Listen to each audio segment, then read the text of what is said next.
В эфире еженедельная информационно-аналитическая программа «События недели». И я, ее ведущая Елена Лова. Здравствуйте. Одной из основных проблем городского и междугороднего сообщения в Абхазии является изношенность транспортных средств и, как следствие, низкий уровень технической надежности и безопасности пассажирского транспорта. Другие вопросы, вызывающие нарекания населения, это отсутствие расписания и самовольная установка цен за проезд. О развитии и улучшении качества обслуживания пассажиров и тарифной политики в этой сфере мы поговорим с гостем в студии. А пока давайте посмотрим, какой была прошедшая неделя.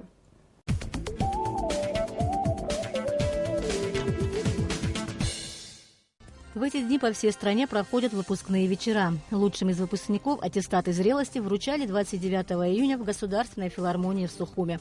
В 2015 году окончили школу 2039 выпускников. Из них с отличием 50 учеников.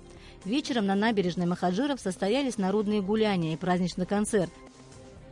На очередном заседании Кабинета министров 30 июня члены правительства внесли изменения в положение о порядке посещения карстовых пещер, разрешили предприятию «Абхазавторесурсы» вывоз взлома цветных металлов с уплатой таможенной пошлины 10%, утвердили предложение МИД Абхазии заключить межправительственное соглашение о безвизовых поездках граждан Абхазии и Южной Осетии, а также наделили Государственный комитет по управлению государственным имуществом и приватизации полномочиями собственника имущества Дома отдыха «Абхазия».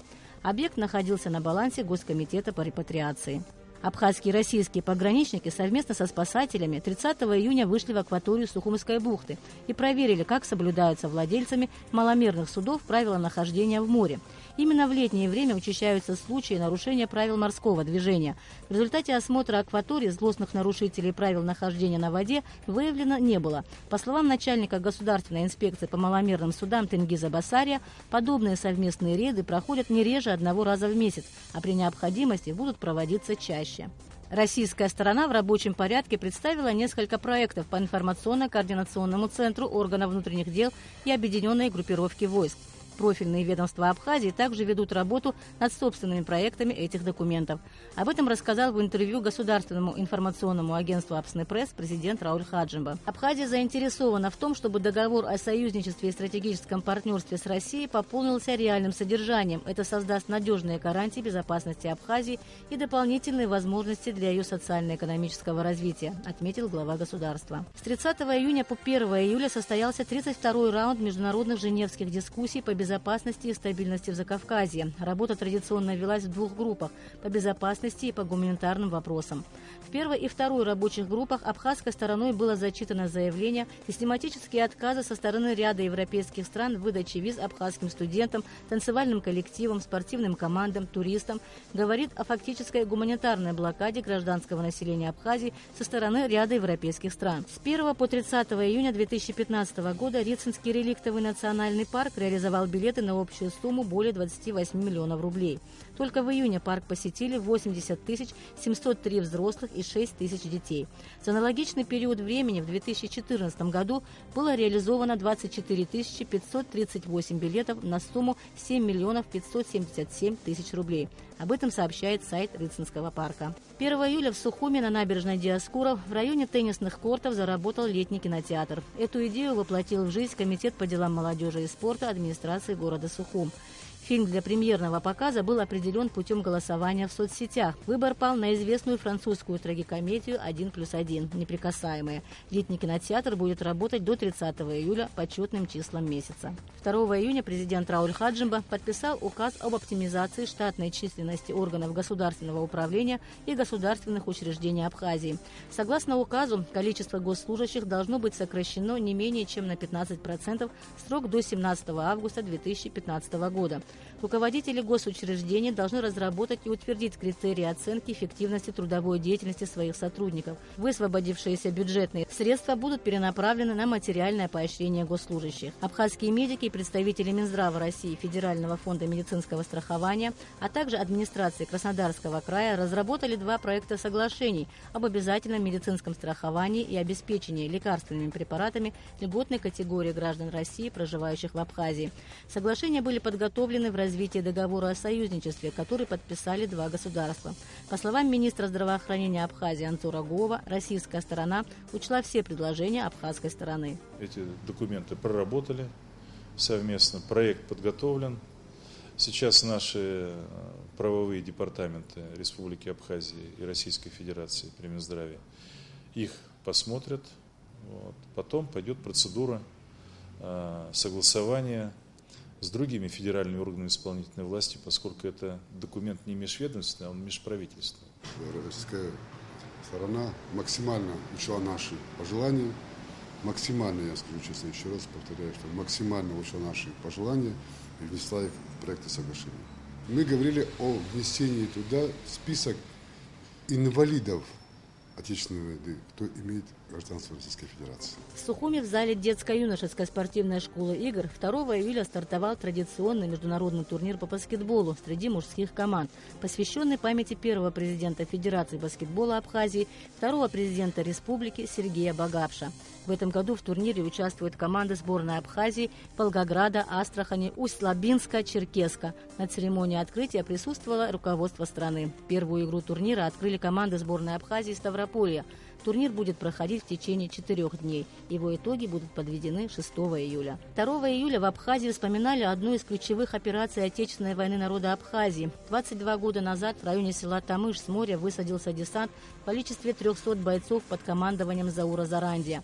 Морской десант, соединившись с бойцами Восточного фронта, захватил центральную автотрассу и лишил возможности переброски подкрепления грузинским военным в Сухум. Абхазские бойцы контролировали трассу со 2 по 9 июля и отвлекли силы противника от Западного фронта. 57 погибших. Такие потери понесла абхазская армия в ходе военной операции, предопределившей исход войны. К памятнику погибшим бойцам Тамышского десанта ветераны, молодежь, общественность возложили цветы. В ходе июльской наступательной операции абхазские войска взяли село Шрома в Сухумском районе и ряд стратегических высот северо-восточнее Сухума. 2 июля сотрудники госавтоинспекции Абхазии отметили свой профессиональный праздник. Эта структура была образована 76 лет назад. В этот день сотрудники ГАИ вспоминали коллег, погибших во время Отечественной войны народа Абхазии 1992-1993 годов и при исполнении служебных обязанностей в послевоенное время.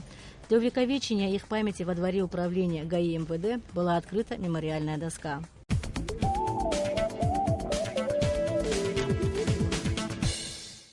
Это были основные новости недели, а сейчас вернемся к главной теме нашей программы – работе пассажирского транспорта в Абхазии. В нашей студии начальник Государственного управления энергетики и транспорта Абхазии Зураб Хаджимба. Здравствуйте, Зураб Хотович. Здравствуйте. У нас готов репортаж на тему работы городского общественного транспорта. Давайте посмотрим. Активное движение на дорогах столицы наблюдается практически с 8 часов утра до 9 часов вечера. Пик дорожного движения приходится на рабочие дни. Граждане добираются до пункта назначения на частном или общественном транспорте. Это маршрутные такси, троллейбусы и автобусы, езда в которых порой не так комфортно, особенно в эти летние жаркие дни. Общественный транспорт как общественный. Сейчас каждый не может со своими претензиями садиться. Вот если бы не было карманников, было бы хорошо. Да, добирайся или на троллейбус, или на автобусе. Каждые 15 минут они подъезжают, нормально все. За комфорт и безопасность пассажиров отвечают водители, которые работают практически с раннего утра до вечера. График жесткий. Порой им приходится выполнять и дополнительные выезды ради взаимовыручки. Так бывает, когда портится один из рейсовых автобусов. К примеру, Чловский автобус на ремонте вот уже 2-й день. Водитель Мурманчулари устраняет поломку, по его словам, несерьезную, но требующую немало времени и усилий. Он надеется, что к субботе удастся завершить ремонт. Постоянно то сцепление ломается, то другие ломаются. Это железо, мы же не по дороге, а лаганюху езжу. Ребята помогают, то что-то приносят, то у кого-то просят. Вот так работаем. Движение общественного транспорта обеспечивает Центральное автотранспортное предприятие совместно с районными. Эта организация отвечает за техническое состояние пассажирского транспорта. За последний год работы у АТП прибавилось в разы. На ремонтной базе практически круглые сутки и без выходных трудятся мастера. Двигателя и так далее, там я понял, Исузи вроде бы дану. А сам кузов, сам все, шасси, масси, вот это все, даже вот с улицы и так далее можно смотреть.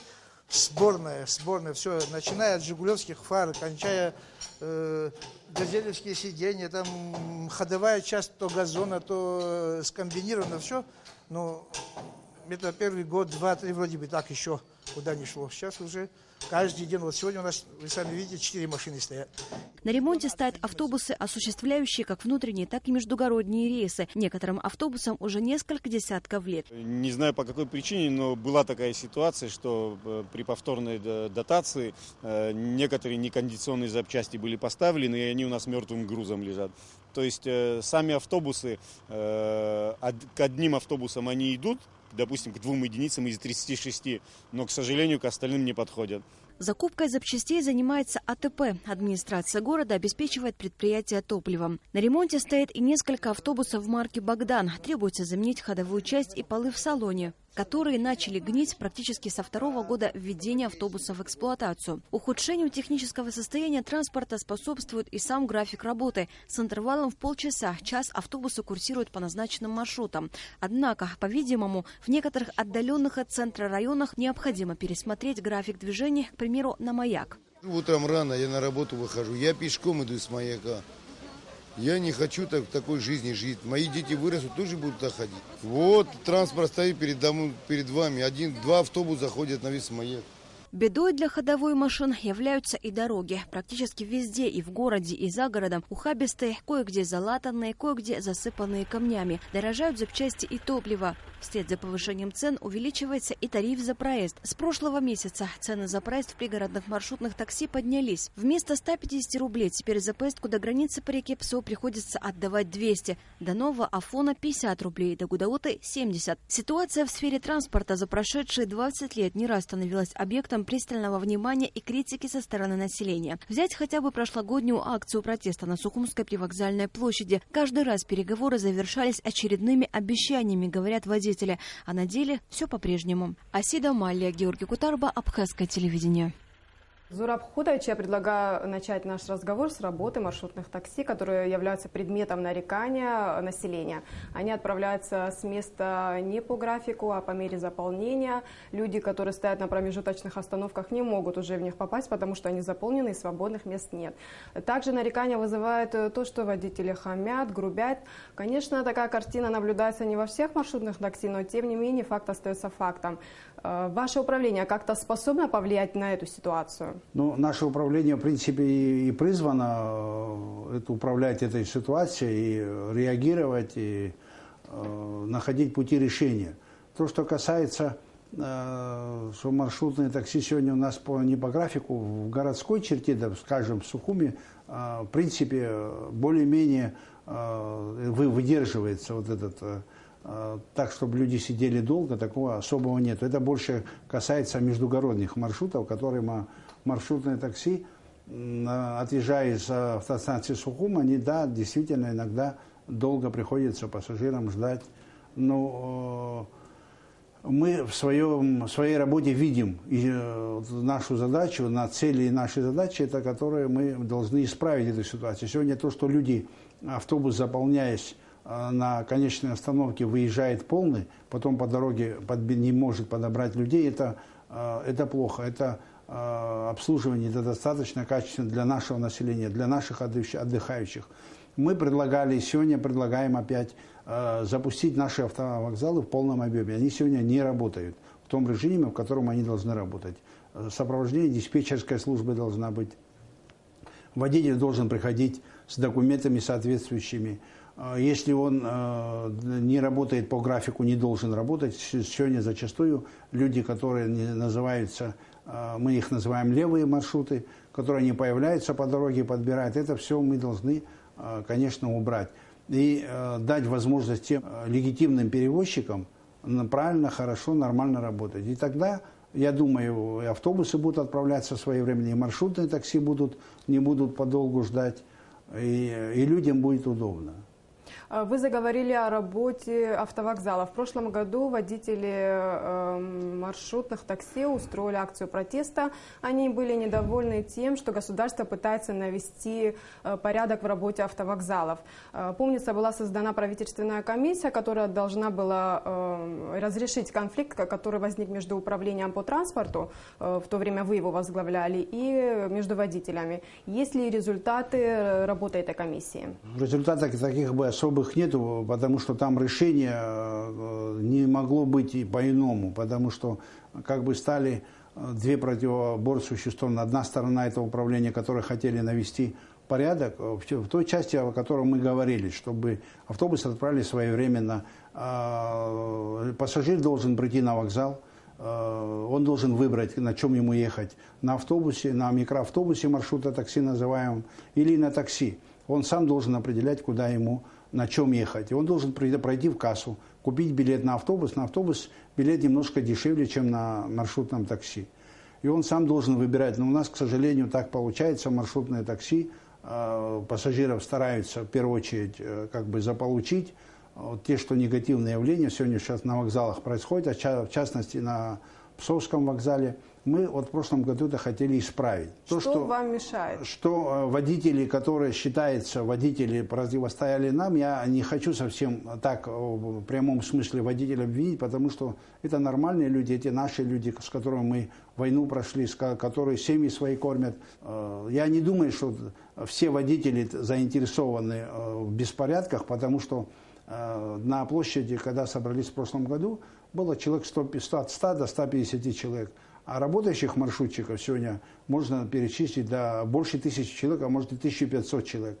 Другие маршрутчики, которые там не были, да, они звонят мне после того случая, звонили мне наоборот, просят, наведите порядок, когда будет порядок. Потому что многие так называемые маршрутчики, они хотят честно работать, они сегодня готовы налоги платить. Вы сказали о том, что рынок перенасыщен маршрутными такси, но ваше управление, насколько я знаю, продолжает выдавать лицензии на этот вид деятельности. Мы лицензию на сегодняшний день выдали, если около 300 единиц из всего транспорта, что есть. Мы, наверное, 5-ю часть еще не выдали, потому что у нас многие ездят вообще без лицензии, без путевых листов, и это как норма сегодня. С чем мы и боремся. Все должны быть лицензированы, все должны быть соответствовать. Если автобус, у нас есть, мы сейчас вносим новое положение, разработали по лицензированию, где при получении лицензии автобус должен быть осмотрен, техническое, его состояние, вместимость. У нас в автобусах меняют количество мест, что не приносит большие неудобства пассажирам. Вот это все должно контролироваться при выдаче лицензии. У нас в старом законе этого нет, мы сейчас вот новое предложение делаем, будем вносить лицензирование. Мы когда дойдем до того уровня, когда будут все необходимые, достаточное количество будет пролицензировано, тогда будем, может, и ограничивать. Те, кто платит налоги, они к нам обращаются часто и говорят, почему другие ездят без документов, мы должны налоги платить, они не платят. И вот у них между собой постоянно противостояние. Мы ожидаем, что будет, у нас постоянно проходят совещания у премьер-министра, вот сейчас скоро ожидается, будет, наверное, у президента по транспорту. И, наверное, будут все точки над «и» расставлены, и мы будем, если так можно выразиться, наводить порядок в этой сфере. Да, вот нарекания населения тоже вызывают, что многие маршрутные такси работают без необходимых документов, они не стоят на учете, а значит не платят налоги. И сколько налогов получает от их деятельности бюджет, и нужно ли менять систему налогообложения в этой сфере деятельности? Систему налогообложения на транспорте нужно менять. Она несовершенна, ее принимали давно, и сегодня уже другие реалии, другие возможности. Естественно, нужно менять.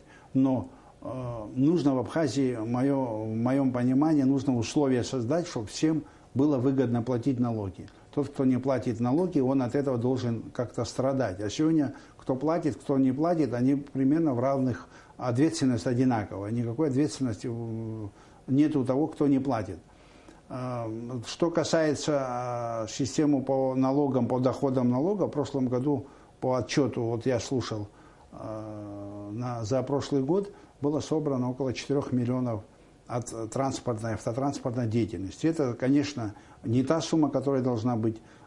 Сумма должна быть в разы больше, если не в 10 раз. Мы делали анализ, я думаю, что если в 10 раз эту сумму можно увеличить, но просто надо все узаконить, и люди должны платить налоги. Количество у нас достаточное, объемы у нас ежегодно растут, как в пассажирском, так и в грузовых перевозках. Грузовые перевозки вообще у нас как бы они выпали Но это вопрос следующего этапа. Сегодня мы должны навести в этой части порядок. В народе говорят о том, что в стране образовалась каста маршрутчиков, что транспортный процесс управляется не сверху, а снизу, что маршрутчики сами определяют правила игры. Вот недавно они самостоятельно повысили цену за проезд по маршруту Сухум-Псоу.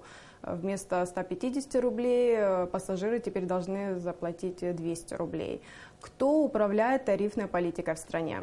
Тарифной политикой в стране должно управлять государство в лице Кабинета министров, которое по своим постановлениям определяет тарифную сетку. В частности, в прошлом году был тариф поднят на определенный уровень, но, к сожалению, не поддержку водителя, а по справедливости мы не можем установить тариф, а потом долгое время ее держать, если вокруг нас происходят экономические вопросы, касающиеся по России, по международной. Сегодня вы видите, цены выросли, отношение рубля к доллару растет. Так получилось, у нас весь практически транспорт, он импортного производства, запчасти, естественно, импортные. Поэтому расходная часть, если не в 2 раза, но увеличилась, намного увеличилась от той суммы, которая была хотя бы в прошлом году.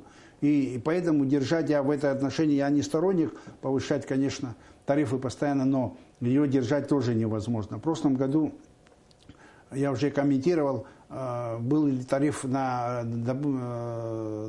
маршруте Сухум-Псоу, тариф должен был быть установлен 165 рублей. Но это было в прошлом году, когда выборы шли, мы попросили людей воздержаться от чтобы тарифы не поднимать, потому что там были они подняли в то время, одно время в прошлом году летом, потом жалобы пошли, мы попросили, они это заморозили эти цены, которые были старые, оставили. И именно на маршруте Псоу-Сухум, на всех маршрутах, просто люди, может, не обращая внимания, они были подняты уже на тот же уровень, как сегодня установили на Псоу-Сухум 200 рублей. Сухум-Очимчира, например, с прошлого года стоит 100 рублей. Километраж в 2 раза меньше, чем до Псоу. Поэтому сейчас, так можно сказать, водители выровняли эту стоимость. Как известно, сегодня все междугородные маршруты, они привязаны к существующим 6 транспортным предприятиям по городу Сухум и по районам. Они все берут путевые листы в этих предприятиях, у них договоры на отношения. Поэтому речь идет о частных предприятиях. Речь идет о частных предпринимателях, которые обслуживают эти маршруты. У нас частные предприятия напрямую на междугородных маршрутах не работают. Работают все маршруты, мы отдаем предприятиям, госпредприятиям, а частники от предпринимателей, они заключают с госпредприятиями договора и на договорных основаниях на их же маршрутах работают. Поскольку сегодня у нас государственного транспорта почти не осталось, тот транспорт, который сегодня есть, мы сегодня сюжет смотрели, это в основном они носят социальный характер, они работают по городу и в селах, это пазики и богданы. А весь транспорт, который работает на междугородных маршрутах, это 95% частные.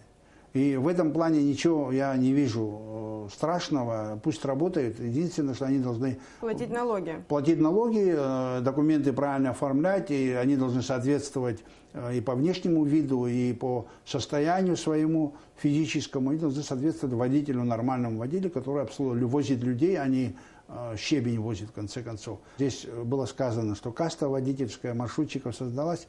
Я не совсем согласен, потому что это обыкновенно, это наши люди.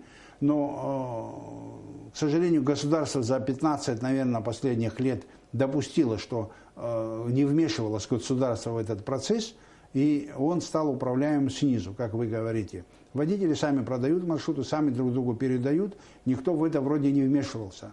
Но так вечно продолжаться не может. Государство сегодня должно вмешаться в этот процесс. По моему мнению, и вообще мировая практика, это тарифная политика должна быть у государства, и маршрутная сеть должна быть у государства. Все остальное должно быть частно. Это так выгодно и людям, которые работают на этих маршрутах, так выгодно, я думаю, государству.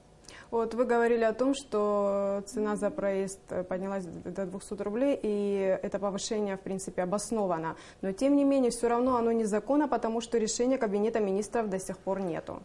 Оно на сегодняшний день незаконно, вот та сумма 200 рублей до ПСО, ну, законно 165 рублей, которое было в прошлом году установлено.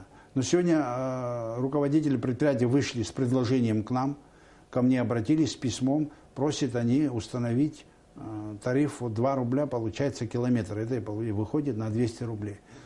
Мы с этим, мы в принципе их поддерживаем, потому что иначе работать они не смогут. Мы вышли с предложением в Кабинет министров, написали премьер-министру письмо. Я думаю, что в ближайшее время Кабинет министров на заседании будет этот вопрос рассматривать. У вас есть механизмы повлиять на тех водителей, которые берут сумму больше установленной? Механизм у нас есть, естественно, но другой вопрос, мы его можем применить и можем повлиять. Ну, мы, конечно, пытаемся. Но сегодня у нас есть еще один минус. Вот все предприятия, они напрямую с нами как бы не подведомственны нам. Мы напрямую влиять не можем. Мы должны влиять через администрации городов. Не должны быть завышены. Особо, когда сказывается, вот я, в частности, и знаю в случае в прошлом году, таксисты у нас очень себя ведут, грубо говоря, по-хамски, потому что, особенно по отношению к отдыхающим, к приезжим людям, люди не знают точные тарифы, их там они завышают сильно. Вот на эти вещи мы должны реагировать. Но сегодня такси у нас вышли немножко из-под контроля, потому что последним постановлением лицензирование такси было отменено. Сегодня мы ставим вопрос опять возобновить лицензирование. Это легковое такси. В прошлом году был случай, когда с границы привез за 2000 рублей, договорился. Когда приехал, потребовал 3000, а там были 2 женщины молодые с детьми. Они начали возмущаться. Когда они начали возмущаться, он еще начал больше возмущаться. Говорит, вы не хотите 3000, значит заплатите 10 тысяч. Он с них, в принципе, содрал 10 тысяч. И потом еще пригрозил, что если они расскажут кому-то, что из Абхазии не уедут. Мы заговорили о работе такси. Это сеть такси частных активно развивается в республике, но совершенно непонятно, как формируется тарифная политика такси. Например, цена за проезд по Сухуму, она иногда равняется цене за проезд в маршрутном такси Сухум-Псоу. И как-то нужно отрегулировать вообще этот процесс. Значит, тариф по такси тоже устанавливает правительство. Значит, тариф это означает на сегодняшний день 12 рублей километр проезда на такси. Сегодня у нас, слава богу, такси развивается, это хорошо, частное такси, фирмы развиваются, это не просто там по дороге едет, ловит, это конкретно они привязаны к фирмам. Нарушителя сегодня определить несложно, потому что человек по звонку заказывает такси, и это очень хорошо. Но это минус государства, когда упустили этот вид перевозок, из-под контроля выпустили. Сегодня мы пытаемся, мы вот в новое положение лицензирования внесли лицензирование маршрута, это легковое такси. Они все будут под контролем. Я думаю, что когда они будут лицензироваться, они уже будут вынуждены платить налоги, потому что когда он придет... Получается, сейчас они налоги не платят? Практически не платят. Такси вообще, потому что когда перестали лицензироваться, они выпали, а их большое количество. Если посчитать на деньги и перевести, я о чем говорил, 4 миллиона легко умножить на 10, вот та сумма, на которую мы сегодня как бы нацеливаемся получить. Но для этого нам не хватает немножко полномочий, то, что мы просим все время. И вот если нам ее как бы определят, что они должны все под управлением транспорта находиться, под контролем, да, они напрямую, они нам как бы, это хозяйствующие субъекты, сами по себе не работают, но мы должны управлять всем процессом и контролировать. Так получается, что частный такси это сейчас государство в государстве? Сегодня да. Сегодня точно никто не знает, сколько у нас фирм, их множество, в Сухуме там за 50, но налоги они практически не платят. Мы запросили мы с налоговой инспекцией, с Министерством по налоговым и сборам работаем в контакте, у нас есть контрольная группа, на проверки вместе выезжаем. Они сегодня заинтересованы увеличить налоги, но у нас вот не усовершенствовано до конца взаимоотношения между налогоплательщиками и налоговыми органами, потому что нету механизма влияния, у них нету. Сколько в республике частных и государственных предприятий, которые занимаются пассажирскими перевозками? Государственных предприятий 6. Все они пассажирские предприятия. Это в городе Сухум один и все остальные в Очимчире, в Гали, в Хорчале, в Гагра и Гудаута. Частных перевозчиков у нас не так уже много. Но это дело будущее, потому что в моем видении надо развивать эту отрасль в направлении частных перевозчиков. Надо частные фирмы создавать, и надо с ними заключать договора. Они должны на договорных отношениях с государством работать, и с автовокзалами они должны работать. Сегодня все подвязано к государственным предприятиям. Оно немножко получилось емкое, и поэтому и контроля тоже особо не получается. Их не так уж много на сегодняшний день, но это больше туристические направленности фирмы.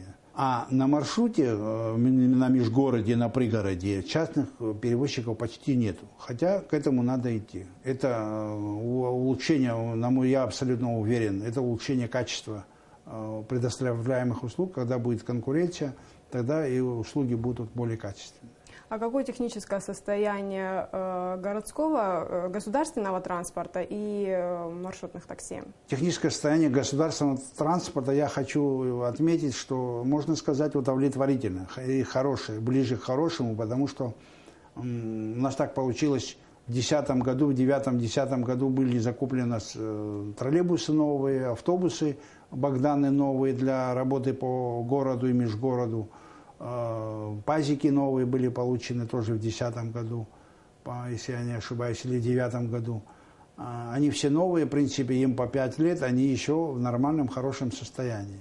Многие предлагают, говорят, давайте государство пусть закупит машину, а всех частников выкинет. Это, я считаю, неправильно. Они пусть работают, просто они должны играть по правилам. А состояние техническое частного транспорта, я считаю, тоже в хорошем состоянии. Вот какой срок эксплуатации у маршрутных «Газелей»? У маршрутных «Газелей» срок эксплуатации зависит от состояния. Если он хороший хозяин, он за ней смотрит, «Газель» может служить 15 лет. Но на сегодняшний день это российские машины. Я думаю, 10 лет его предельно, потом его надо менять. Недавно на границе по реке Псов был открыт современный автовокзал для того, чтобы пассажиры могли прийти, оплатить билеты в кассе и сесть в автобус и уехать по расписанию. Удалось ли наладить работу автовокзала и навести порядок на привокзальной площади? Да, действительно, построен новый современный вокзал. Он сегодня самый большой, самый лучший в Абхазии. И он не уступает по качеству, по состоянию другим вокзалам, может, России. И поэтому он сегодня может большое количество пассажиров принимать достаточно. Вот сегодня то, что границу в день переходит там 30-40 тысяч, он всех может принять. Там хороший приемный зал ожидания, там мы оборудовали, поставили скамейки современные. Все соответствует. Осталось малость, только нужна воля, наша воля, поддержка нам должны оказать органы внутренних дел, потому что начало всегда тяжело. Мы в прошлом году начали, и вы знаете, там вот было как бы противостояние со стороны водителей. Они мотивируют, что не хотят обелечивать людей, но мы к этому должны идти. Мы себя считаем государством цивилизованным, мы рано или поздно к этому должны прийти. Буквально в ближайшее время, я думаю, что Псовский вокзал заработает в том режиме, как он должен работать. Что изменится с вашим приходом на должность начальника управления по транспорту? Задача у транспортников, я вижу две главные задачи. Это качественное и безопасное обслуживание потребностей населения. И второе – это пополнение бюджета за счет этой отрасли, бюджет государства. Если со стороны государства, я не оговариваюсь, потому что я так считаю на самом деле, сегодня нужна поддержка. Это со стороны силовых структур, со стороны руководства страны. Если поддержка будет, я думаю, что результаты будут в ближайшее время будут заметны. Зураб Хухутович, спасибо, что пришли к нам в студию, ответили на наши вопросы. Хорошо, будем рады, еще раз придем, когда надо будет. Уважаемые телезрители, я напоминаю, в студии был начальник Государственного управления энергетики и транспорта Абхазии Зураб Хаджимба. Мы продолжаем выпуск. В Абхазии проходят памятные мероприятия, посвященные началу июльской наступательной операции в ходе Отечественной войны народа Абхазии. 22 года назад шли ожесточенные бои как на Западном, так и Восточном фронтах. Сегодня ветераны 3-го батальона Западного фронта встретились в селе Нижняя Шера и возложили цветы к мемориалу первого президента Владислава Арзымба. Ветераны также посетили места, где шли бои и где погибали их боевые товарищи. 4 числа, очень были ожесточенные бои. Очень ожесточенные бои. Ну вот как пули шли, как песок были. Никто не разбирал, кто где находится, как находится. На самом деле, наши ребята, геройски показали себя во всех отношениях. Абхазские войска в течение нескольких дней заняли села Гума, Холшене, Каман и Шрома. Шли упорные бои за обладание господствующими над столицей Абхазии высотами. В ходе наступательной операции на вершине горы Ахбюк при посадке был сбит вертолет Ми-8 с абхазскими десантниками, после чего произошло его возгорание. Большая часть десанта героически погибла. По традиции, ежегодно в этот день на данной высоте проходят встречи боевых друзей, павших воинов и их родных и близких. Вертолет был, в принципе, направлен в поддержку другой группы батальона. Те люди, которые просили о помощи, в том местах, где вертолет высадился, там их вообще и не было. То есть, фактически, расстояние между те люди, тот другой батальон, который там должна была находиться, они оказались где-то расстояние около 4 километров, наверное, от 2 до 4 километров, в принципе, в горной местности. Вот. При посадке вертолета в то время, в принципе, должны были обеспечить посадки нашего десанта те люди, которые должны были находиться в абхазских вооруженных силах, те боевые батальоны, которые там должны были находиться. Но, к сожалению, их не оказалось на месте. Оказалась именно посадка в самом середине врага. Я рада, конечно, за тех родителей, родственников, братьев, сестер, которые обрели своих детей вот именно здесь, то есть останки их опознаны, есть куда прийти, есть кому поклониться. Я надеюсь все-таки, что мой сыночек где-то должен объявиться. Может, кто-то держит его где-то в плену. 80 байкеров на более чем 60 мотоциклах колонны растянулись по улицам столицы. Такое в республике увидишь нечасто. Это представители клуба байкеров. Из Москвы приехали в Абхазию, чтобы отметить свой день рождения. С утра мотоциклисты возложили цветы к мемориалу погибших воинов в парке Славы, а затем встретились с президентом Раулем Хаджимба. Все подробности в репортаже Беллы Кварчия. Решение приехать в Абхазию члены клуба байкеров «Красная площадь» приняли единогласно, как и то, что лучший способ отметить важную для них дату – это отдать дань уважения тем, кто погиб, защищая эту страну. В 10 утра около сотни байкеров на Херли-Дэвидсонах приехали к парку Славы в Сухуми, чтобы возложить цветы к могилам бойцов, отстоявших Абхазию. Здесь прошла и встреча с матерями погибших воинов. Здравствуйте. Спасибо. Здравствуйте. Спасибо, что вы приехали. Прекрасные люди. И действительно хочется сказать, чтобы вот это гостеприимство было всегда между нами. Приезжайте к нам, мы также будем принимать вас, а мы будем рады быть у вас. Спасибо. Клуб байкеров «Красная площадь» представляет официальное отделение в России Международного сообщества владельцев мотоциклов «Херли-Дэвидсон». Оно было создано в 1983 году и на настоящий момент является крупнейшим мотоклубом в мире. В нем состоит больше 1 миллиона участников. Здесь пропагандируют мотоспорт, активный образ жизни, удовлетворение духовных потребностей. В честь дня рождения мотоклуба российских байкеров принял президент Абхазии Рауль Хаджимба. Есть определенные сложности, есть трудности, но благодаря как раз таки тем отношениям, которые мы сегодня выстраиваем с Россией, Абхазия меняется. Меняется, и я надеюсь на то, что в ближайшее время у нас будут совершенно другие возможности. А то, что вы здесь, это как раз таки свидетельство тому, что мы эти отношения хотим. Директор клуба Семен Нудельман поблагодарил президента за встречу и отозвался об Абхазии как об очень гостеприимной стране. Спасибо за гостеприимство, которое вы нам оказали. Когда обсуждали, где мы будем отмечать, то все байкеры единогласно проголосовали, чтобы отмечали юбилей наш 10-летний в Абхазии. Президент и российские гости обменялись памятными подарками. Затем все участники встречи вышли на набережную, где президент лично поприветствовал остальных членов клуба. Вся та ситуация, которая складывалась в Абхазии, если бы не было поддержки России, не было бы тех друзей, которые нам помогали, наверное, была бы Абхазия совершенно другой. Но и при этом мы достаточно очень жестко говорим о том, что Абхазия суверенное государство, и мы хотим выстроить такие отношения, которые выстраиваются между суверенными государствами. И в этом как раз-таки Россия нас понимает.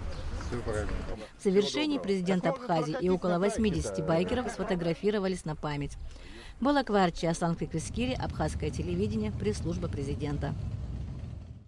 Сегодня свой профессиональный праздник отмечают абхазские спасатели. В этот день 9 лет назад была образована совершенно новая для страны служба управления по чрезвычайным ситуациям, в прошлом году преобразованная в министерство. В МЧС работают пожарные и горные спасатели, водолазы и кинологи, саперы и многие другие. Сплоченный и работоспособный коллектив МЧС готов в любую минуту прийти на помощь всем, кто в ней нуждается. На праздничном мероприятии, прошедшем в Очимчире, побывали и наши корреспонденты. Репортаж Амры Амичба.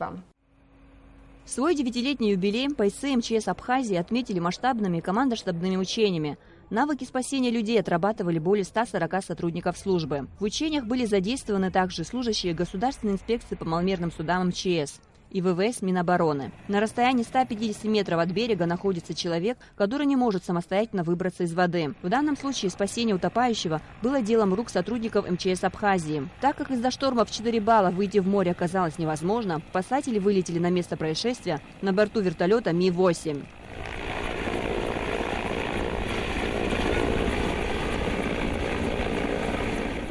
По другой легенде, в Очимчирской акватории Черного моря на удалении 120 метров от берега терпит бедствие прогулочное пассажирское судно с 20 пассажирами на борту. Из-за большого количества людей на судне и сложности работ по их спасению диспетчер ЦПС высылает на место происшествия водолазов, спасателей, медиков. Отрабатывались также ситуации по спасению при возгорании резервуара с легковоспламеняющейся жидкостью, при пожаре в жилом 16-этажном доме, по оказанию помощи пострадавшему в труднодоступной горной местности. С июля 2014 года по сегодняшний день сотрудники МЧС Абхазии осуществили более 4000 выездов, зафиксировали около 1000 происшествий чрезвычайного характера. Число пожаров и возгораний составило 869 случаев. Жертвами огня стали 8 человек, 5 спасли. За данный период спасателями были устранены последствия 141 ДТП.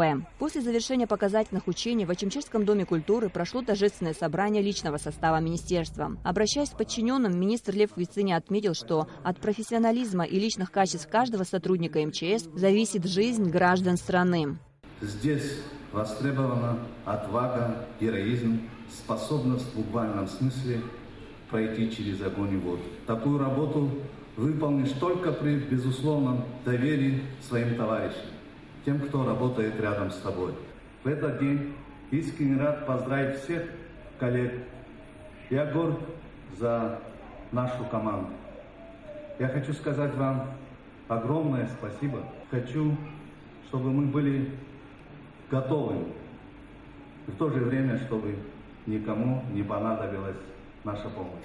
Спасатели также поздравили власти Очимчирского района и представителей МЧС России. Амра Амичма для программы «События недели».